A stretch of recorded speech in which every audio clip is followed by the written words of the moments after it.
Let us listen together on this Ash Wednesday, if we may, from Isaiah, the prophet Isaiah, chapter 58, the first 12 verses. And have you learned by now that when you see the word homily beside my name, that means brief? So I will offer a few brief remarks out of Isaiah 58. Let's read it together. Cry loudly, do not hold back. Raise your voice like a trumpet and declare to my people their transgression, and to the house of Jacob their sins. Yet they seek me day by day and delight to know my ways, as a nation that has done righteousness and has not forsaken the ordinance of their God. They ask me for just decisions. They delight in the nearness of God. Why have we fasted, and you do not see? Why have we humbled ourselves, and you do not notice? Behold, on the day of your fast, you find your desire, and drive hard all your workers. Behold, you fast for contention and strife, and to strike with a wicked fist. You do not fast like you do today to make your voice heard on high. Is it a fast like this which I choose, a day for a person to humble themselves? Is it for bowing one's head like a reed, and for spreading out sackcloth and ashes as a bed? Will you call this a fast, even an acceptable day to the Lord? Is this not the fast which I choose, to loosen the bonds of wickedness, to undo the bands of the yoke, and to let the oppressed go free and break every yoke? Is it not to divide your bread with the hungry and bring the homeless poor into the house? When you see the naked, to cover that person, and not to hide yourself from your own flesh? Then your light will break out like the dawn, and your recovery will speedily spring forth, and your righteousness will go before you. The glory of the Lord will be your rear guard. Then you will call, and the Lord will answer. You will cry, and he will say, Here I am, if you remove the yoke from your midst, the pointing of the finger and the speaking wickedness. And if you give yourself to the hungry and satisfy the desire of the afflicted, then your light will rise in darkness, and your gloom will become like midday. And the Lord will continually guide you and satisfy your desire in scorched places, and give strength to your bones, and you will be like a watered garden and like a spring of water whose waters do not fail. Those from among you will rebuild the ancient ruins. You will rise up the age-old foundations, and you will call the repairer of the breach, the restorer of the streets in which to dwell. This is the word of God for us, the people of God. Thanks be to God. Shall we pray? O God, we submit unto you now the Lenten season. I ask that as a result of our time together now, that we might have the boldness and the bravery that we need to look at those dark areas in our own lives. O God, our desire is to present to you as clean and as holy a body as we can on Easter Sunday. So help us to do the introspection, and help us to rejoice in the hope of the cross, the death, and resurrection of Jesus. And it is in his name that we pray. Amen. Do you all remember what I suggested that you do for Lent last year? Does anybody remember 365 days ago or thereabouts, I made a suggestion to you for Lent? See, this is why I have to repeat myself, because you do not remember what I say. Last year, from Matthew 6, I suggested that whatever you do during the Lenten season, that you keep it between you and God. In Matthew chapter 6, Jesus warns us about practicing our piety before others. He tells us that when we give to the poor, we're not to let our left hand know what our right hand is doing. He tells us that when we pray, we are to go into our closets and pray, and that when we fast, we are not to look like we're fasting, but we are to do these things in secret. So I suggested that last year, whatever it is we decide to do for Lent, that we keep it between us and God. Now, I'm not always successful, but I try to practice what I preach. So last Lent, I did that. What I chose to do, I did not share with anyone. It's over, so I think I can share it with you now. During the Lenten season last year, I decided to fast. I had never practiced fasting before, and I felt like I should have that experience. So starting about 2:30 in the afternoon, I stopped eating, and I did not eat again until 7:30, 8 o'clock the next morning. Now, it was challenging, it was difficult, but it was a good experience for me. Fasting has always been something of a mystery. I suppose one of the reasons we fast is to add a punch to our prayers, maybe to demonstrate to God that we're serious about what we ask for or what we desire. But the role that it played in my life last Lent, and I know that the comparison is a bit trivial, but it was hard, and I got hungry, especially at night. And when I experienced that over the Lenten season, I was able to identify with the sufferings of Jesus. I was uncomfortable. It was a bit painful. And when it would be really unpleasant, I would think about Jesus upon that cruel Roman cross. And it was a good experience for me. This year, I have another suggestion for your Lenten practice. I suggest to you, and try to remember what I say tonight, because I'll ask you next year. I suggest to you that this year during Lent that you fast. But I don't mean necessarily that you fast from food.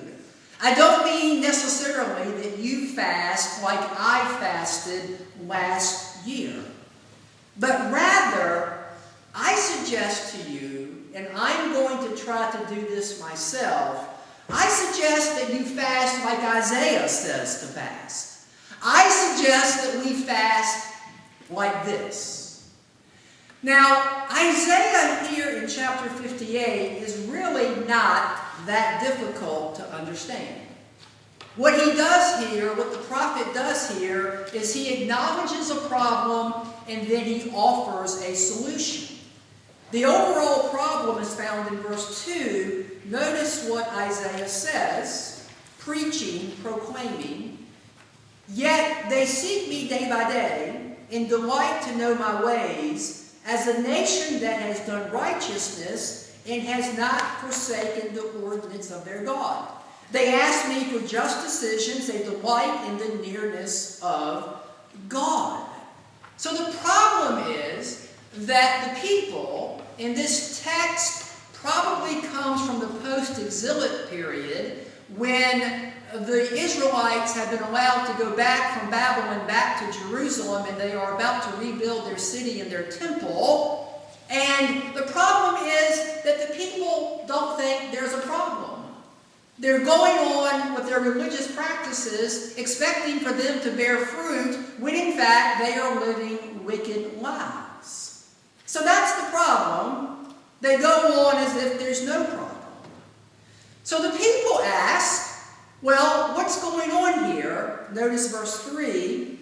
They say, "Why have we fasted, and you, God, do not see? Why have we humbled ourselves, and you do not notice? Behold, on the day of your fast you find your desire, and you drive hard all your workers." So the people say, "We're fasting to you. Why don't you answer our prayers? We're fasting. Why don't you hear us? Why don't you know us? And God, through Isaiah, says, look, you're not being fair to your workers. You're not paying them proper wages. You're fasting and you're not living righteous lives. What is it that you expect? Notice verse 4. Behold, you fast for contention and strife, and to strike with the wicked face. So you have religious practices going on here, but they are not accompanied with righteous lives. That's the problem, and then God offers a solution through Isaiah. Notice verses 6 and 7. And this is how I suggest we fast during this Lenten season. If you want to go without food, give that a shot. If any of you are bold enough to go without chocolate, give that a shot. I've yet to give up Diet Coke during Lent and don't plan to this year. If you want to give up Facebook for Lent, go ahead and do that too. But I suggest that whatever you do for Lent, that we collectively as the church do this. Notice verse 6. Is this not the fast which I choose? To loosen the bonds of wickedness, to undo the bands of the yoke, and to let the oppressed go free and break every yoke. Notice this, church. Is this not the fast I desire? Verse 7. Is it not to divide your bread with the hungry and bring the homeless poor into the house? When you see the naked, to cover that person. And Isaiah says here in chapter 58 that when we fast like this before God, when we sacrifice in such a way that we share our bread with the hungry, when we fast and sacrifice in such a way that we help house the homeless, that when we live like this, Isaiah suggests that God responds and that God answers. Notice verse 9. Then you will call, and the Lord will answer. You will cry, and he will say, here I am. If you remove the yoke from your midst, the pointing of the finger and speaking wickedness. Verse 10, if you give yourself to the hungry and satisfy the desire of the afflicted, then your light will rise in darkness. Isaiah says to the people, look, your religious practices, they have to be accompanied by a righteous lifestyle. They have to be accompanied by sharing with the poor. They have to be accompanied by caring for other people who are made in the image of God. And if you'll do those things and stop practicing wickedness, I will respond to your desires. So for this Lent, this year, I want to suggest that we fast like Isaiah says to fast. Apparently, God is pleased when we care for others. It appears that God blesses his people when we care for others. I am thrilled to see all of the exciting things that are happening in our congregation. And I want you to know that one of the advantages, I think, of having me as your pastor in my late 40s and not my late 20s, you wouldn't have liked me in my late 20s, is that I'm mature enough now, I think, that I can see a lot of the good things. And the frustrating things no longer overshadow for me the good things that are happening. Do you know that last Sunday we had 7 visitors in worship? I was running back and forth after worship Sunday trying to, fortunately I know Bill well now. Bill, you're one of our 7. So we had Bill, and then we had 6 other visitors with us. Thrilled about that. I am so happy with how our youth ministry is going. It is up and running and seems to be functioning. Check out pictures of Super Bowl parties and all sorts of things that we have there on Facebook. We have a group of young women, I don't know, late 20s into their 30s, who are doing Bible study on their own on Wednesday evenings at 5 o'clock while their children are in choir. Every now and then, I have an opportunity to hang out with them, I go and I bust up their Bible study for a few minutes, and they're just a delightful group. I am thrilled about the work that our Capital Campaign Committee has done. Absolutely thrilled. And trust me, because I've been, I think, at all of the meetings, they've been nice enough to invite me and include me. This has been a labor of love. This has been frustrating. This has been aggravating. But we feel like we have something to present to the church. And I'm thrilled about the discussion that we will have next Wednesday and about the vote that we will have on March the 22nd. All of these things are good. But there's something we need to add to this mix. We need another North Street project. Do you remember 2 years ago when we took that North Street house and we remodeled it and we painted it and we put curtains in there and we put furniture in there and it was a church-wide project and people donated? We did everything to that North Street house for $5,000. I still cannot believe that.